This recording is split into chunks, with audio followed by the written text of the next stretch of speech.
చెప్పుకుంటేనంటే ఎంత బాధ అనుభవించినామో కేసీఆర్తో సహా అందరం. గుమ్మరంగా ఉన్నాం, బయట పడతలేం, బయట పడలే కూడా అవసరం లేదని. ఇంకా పెద్ద మేయర్తో ఓడించేది ఉండే అని మాట్లాడుతుంది ఈమె. నీకెందుకమ్మా అంత కసి? నాకు అర్థం కాదు. ఎంత శాపనార్థాలు పెట్టేటంత నీకేం అడ్డం వచ్చినాం? అంటే నీ ఈగో సాటిస్ఫై కాలే. నీకు ఉండేటువంటి దురహంకారం ఎటువంటిదంటే ఇవాళ చెప్పాలి కాబట్టి చెప్పాల్సి వస్తుంది.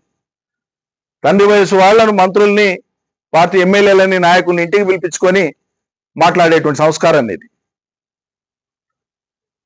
పోని వాళ్ళ జాబితాలో ఉన్నోళ్ళం మేము 45 మందిమే. నీవెవరు అసలు? ఒక కేసీఆర్ కూతురు అనే కదా నిన్ను ఇంతమంది గౌరవించింది. మా అయితే నువ్వు ఎంపీ అయితే నీ జిల్లా కాడికి, నీ పార్లమెంట్ కాడికి, మొత్తం తెలంగాణకి నువ్వేంది అసలు? నువ్వు ఎత్తక ముందు లోకంలో తెలంగాణలో ఎవరు బోనం ఎత్తనట్లు, ఎవరికి బోనం తెలియదు అన్నట్లు, నువ్వు ఆడకముందు బతుకమ్మనే లోకం ఆడనట్లు. మేము నిన్ను ఎత్తుకున్నాం, మా బిడ్డని, మా చెల్లెలని ఎత్తుకున్నాం, మురిసిపోయినాం. తెలంగాణ ప్రతీకని విశ్వవ్యాపితం చేసే ఒక గొప్ప ప్రయత్నం జరుగుతుందని. కానీ ఈ ప్రయత్నం అంతా కూడా అటు తిప్పి అది ఎడుదారి మళ్ళీందో ఇవాళ బాధపడుతున్నాం. ఓటమి మీద సమీక్షించుకుంటే చాలా అంశాలు ఉన్నాయి. ఎవరైనా సరే ప్రజా జీవితంలో ఎక్కడైనా ఏమైనా తెలిసి తెలియక తప్పులు చేస్తే తప్పకుండా సరిదిద్దుకుంటాం. కానీ కావాలని ఎవరిని అన్నాడు వేధించలే. ఎదురుపై స్నేహంగా మాట్లాడినాము, ఆత్మీయంగా పలకరించినాం, పేద ప్రజలను హక్కున పెట్టుకున్నాం. అందులో మాకెవరు ఎదురులేరు, ఎవరు సాటి రారు. మమ్మల్ని పట్టుకొని పూర్తి భిన్నమైనటువంటి నెగటివ్ ప్రొజెక్షన్ ఇచ్చేటువంటి విధంగా మీరు మాట్లాడడం దారుణం. ఇంకా చెప్పాలంటే మొత్తం నేను సరే వనపర్తిలో ఓడిపోయినా బాగుంది. మరి కామారెడ్డిలో కేసీఆర్ గారిని ఎందుకు ఓడించారు ప్రజలు? తప్పు చేశారు ఆడ కేసీఆర్ గారు ఏమన్నా? అంతకుముందు నిజామాబాద్ గెలిచి మళ్ళీ నిన్ను ఎందుకు ఓడగొట్టిండ్రు? మేము అన్న మాటల ఒక రాజకీయ పార్టీ లేదా ఒక అభ్యర్థి యొక్క గెలుపోటములకు అనేక కారణాలు ఉంటాయి. కానీ ఓవరాల్ గా తీసుకున్నప్పుడు ఇవాళ సమీక్షించుకుంటే అర్థమయ్యేటువంటి వాటిలలో తమరి కాంట్రిబ్యూషన్ కూడా చాలా ఉంది. మా తల్లి, నువ్వు ఆర్భాటం కోసం, ఎచ్చుల కోసం పోయి టీవీలో కూర్చొని, టీవీ 9లో కూర్చొని 20 లక్షల గడియారం పెట్టుకున్నాను మళ్ళీ దాన్ని సమర్థించుకొని చెప్పిన ఆ ఒక్క మాట తెలంగాణలో 20 లక్షల మంది మహిళలు బీఆర్ఎస్ కు వ్యతిరేకంగా ఓటేయడానికి కారణమైంది. అది నీ గుండె మీద చేసుకుంటే నీకు అర్థమవుతుంది. వాస్తవాలు అంగీకరించడానికి కూడా శక్తి ఉండాలి, ధైర్యం ఉండాలి. పొరపాటును అంగీకరించడానికి కూడా ధైర్యం ఉండాలి.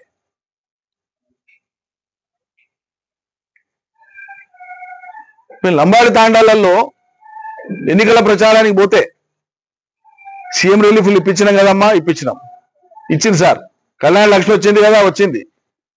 మీకు గిరిజనులకు పోడు పట్టాలు ఇచ్చిండు కదా కేసీఆర్, ఇచ్చిండు. గ్రామ పంచాయతీలు అయినాయి కదా, అయినాయి. మళ్ళీ ఇన్ని అయినాక ఎట్లయ్యారమ్మా, వేయాలి కదా అని దండం పెడితే మహిళలు, లంబాడి మహిళలు మా ముఖం మీద అన్నమాట ఇవాళ చెప్తున్నామ్మా కవిత. తెలంగాణ సమాజం సిగ్గుతో తలదించుకునేటువంటి పని నువ్వు చేసింది. లంబాడ మహిళలు అన్నారు మా మొహం పట్టుకొని, ఏం సార్ కేసీఆర్ బిడ్డ సరాయి అమ్మొచ్చు కానీ మేము అమ్మకూడదా? వాళ్ళకి తెలిసిన పరిజ్ఞానం అది. మీడియాలో ప్రచారం అనేటువంటి అంశాన్ని వాళ్ళు అట్లా స్వీకరించారు. లేదమ్మా పడరాక పెట్టిన కేసు,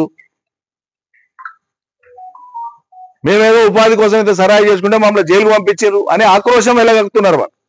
వెళ్ళగక్కి మరి ఈ సరాయి వ్యాపారం మీ కేసీఆర్ బిడ్డ చేయొచ్చు అని అడిగారు. నన్ను అడిగారు, మా నాయకులందరూ ఉన్నారు ఎప్పటి తాండాలలో. నీ చర్యల మూలంగా పార్టీ మొత్తం నష్టపోతే 1.8తో మాత్రమే రాష్ట్రం మొత్తంలో ఓడిపోతే మా తల్లి తమరి పుణ్యాన 3-4% ఓట్లన్నా పోయినాయి. ఇప్పటికైనా నిజాయితీగా నువ్వు బయటికి చెప్పకపోయినా నీ అంతరాత్మ కన్నా తెలిసి ఉండాలి ఈ విషయం.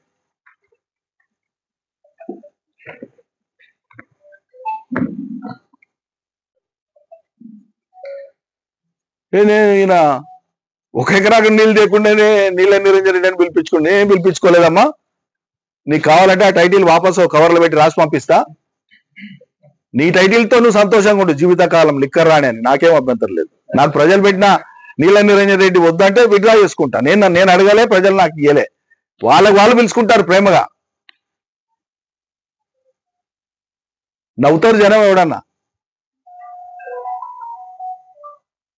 1,00,000 కాదు 1,25,000 ఎకరాలకు నీళ్ళు ఇచ్చిన కేసీఆర్ సారథ్యంలో, కేసీఆర్ చిత్తశుద్ధితో, కేసీఆర్ చలవతో, ఆయన ఆశీర్వాదంతో 1,25,000 ఎకరాలకు ఒక్క వనపర్తిలోనే నీళ్ళు ఇచ్చిన. మిగతా జిల్లాలోని, ఉమ్మడి జిల్లాలోని సాగునీటి ప్రాజెక్టులు కానీ, విద్యా సంస్థలు కానీ, ఇతర ఇన్ఫ్రాస్ట్రక్చర్ కోసం కానీ సమిష్టిగా అందరం కలిసి చేసినటువంటి పని అద్భుతమైనటువంటి పని. ఒక ఎకరాకి నేను నీళ్ళు లేకపోతే, మరి కేసీఆర్ నీళ్ళు లేకపోతే వనపర్తి ప్రాంతంలో రేవంత్ రెడ్డి ఇచ్చిన నీళ్ళతో వస్తున్నాయా? నీ ఉద్దేశం ఏంటి? పంటలు రేవంత్ రెడ్డి ఇచ్చిన నీళ్ళతో పడుతున్నాయమ్మా? పాత వాటికి వెళ్ళి తెచ్చి ఇస్తున్నాడు. పాత అంటే 2017లో 2 బ్రాంచ్ కెనాల్స్ కి కేసీఆర్ గారు ఒక్కొక్కటి 25,000 50,000 ఎకరాలకు జీవోలు ఇచ్చి టెండర్లు పిలిచి పనులు చేయించింది. ఇది కాంగ్రెస్ పని అమ్మా? లేకుంటే రేవంత్ రెడ్డి వచ్చినాక చేసిన పని? పాత వాటికే పెట్టినని చెప్తున్నాం. 69 మినీ లిఫ్టులు పెట్టించిన కేసీఆర్ ఇచ్చిన చలవతోన 1,000 ఎకరాలు వచ్చింది దాని కింద. అది కాంగ్రెస్ వాళ్ళు పెట్టినరా? 15 చెక్ డ్యాంలు కేసీఆర్ శాంక్షన్ చేయించిస్తే రాష్ట్రంలోనే ఆల్ టైమ్ రికార్డుతో చేయించిన 50 రోజులు 55 రోజుల్లో చేయించిన ఒక్కొక్క చెక్ డ్యామ్ ఇవాళ ఒక్కొక్క ఊరి చెరువుకు సమానమైంది. భారతదేశంలోనే రికార్డు 5,000 ఎకరాల భూసేకరణ పూర్తి చేసి 7 టీఎంసీల నీటి సామర్థ్యం కలిగినటువంటి ఏదుల రిజర్వాయర్ ను 1 సంవత్సరం 10 నెలల కాలంలో పూర్తి చేయించేసిన.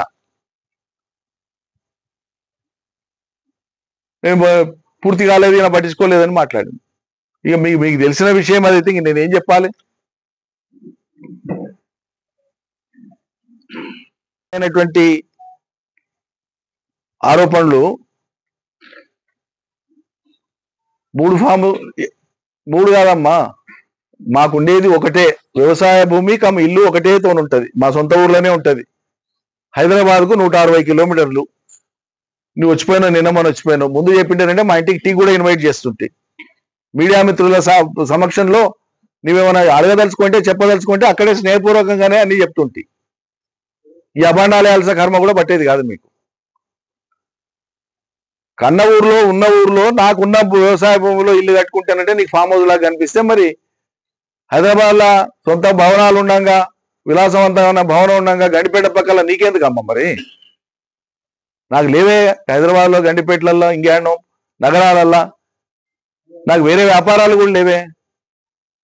ఉన్నదే వ్యవసాయం, పశువులు, వ్యవసాయము, తోట, గొర్రెలు, మేకలు, ఆవులు.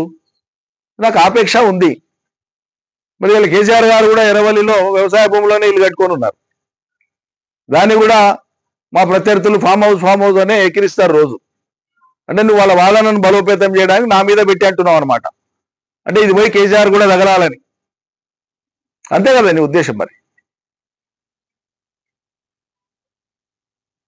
కృష్ణా నది ఏది 100 సార్లు చెప్పినా, మొదలు బీజేపీ వాడిని పట్టుకొని వానితోన పెట్టించి, దాని తర్వాత ఒక యూట్యూబర్ను పట్టుకొని వానికి పైసలు ఇచ్చి వాంతోలకి వచ్చి వాంతోన పెట్టించి ఎన్నికల ముందు దుష్ప్రచారం చేయడానికి వీటిని ఆయుధాలుగా వాడుకుంది. 2 ఏళ్ళు అయిపోయింది, ఎన్నికలు అయిపోయి. 1 ఇంచు భూమి ఈ ప్రపంచంలో ఏడన్నా నేను అక్రమంగా సంపాదించి ఉంటే, లేదా అసైన్డ్ భూమి ఇంకేదైనా నేనుగా ఆక్యుపై చేసుకునే ఉంటే రికార్డు తీసుకొని వచ్చి మొదలుపెట్టు. ఇప్పుడు నువ్వేం చెప్పినా ప్రభుత్వంలో పెట్రోల్ అయి మండుతుంది కదా నీ మాట. యాక్షన్ తీసుకోమను. 2014, 2018, 2023 ఎన్నికల అఫిడవిట్లు నావి ఉన్నాయి. 2018 ఎన్నికల అఫిడవిట్లో సమర్పించినవి 2023లో సమర్పించినవి వెరిఫై చేసుకోండి. Only 16 acres of dry land oil palm పెట్టింది మాత్రమే అడిషన్ నాకు మొత్తంలా. దానికి సోర్స్ ఉంది, ట్యాక్స్ పే చేసిన అన్ని ఉన్నాయి. నాతో పాటు నాకు కలిసి ఉండేటువంటివి మా బంధువులు ఉన్నాయి, మా అమ్మాయి వాళ్ళది ఉంది, లేకుంటే ఇంకో వియంకుడు ఉంది. అందరు కలిసి ఓ ఆయిల్ పామ్ పెట్టినాం. అది కూడా హైదరాబాద్కు 200 కిలోమీటర్లు.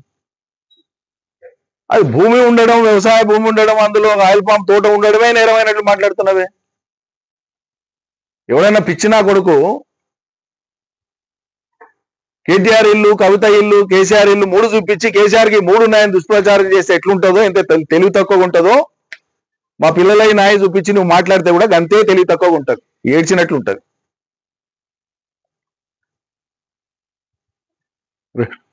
2009 నాటికే 2009 వరకే విదేశాలలో విద్య పూర్తి చేసుకొని 2 విదేశాలలో స్థిరపడి ఒకరు హైదరాబాద్ లో స్థిరపడినటువంటి 3 అమ్మాయిలు ఉన్నారు.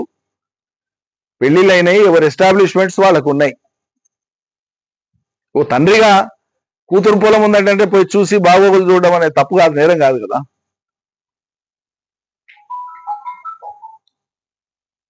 మాకేం కాంట్రాక్టులు ఉన్నాయా, కాంట్రాక్టులు చేస్తామా, లేకుంటే వ్యాపారం చేస్తామా, అంతకు మించి లిక్కర్ దందా చేస్తామా? ఇక వ్యవసాయ భూమి ఉండి వ్యవసాయం చేసుకోవడం కూడా నీకు ఫామ్ హౌస్ లాగా కనిపిస్తుంది. ఈ 3rd క్లాస్ ప్రచారము, డూప్లికేట్ కాంగ్రెస్ నాయకులు చేసిన దాన్ని నువ్వు పట్టుకొని నీ వ్యక్తిత్వాన్ని నువ్వే దిగదార్చుకున్నావు.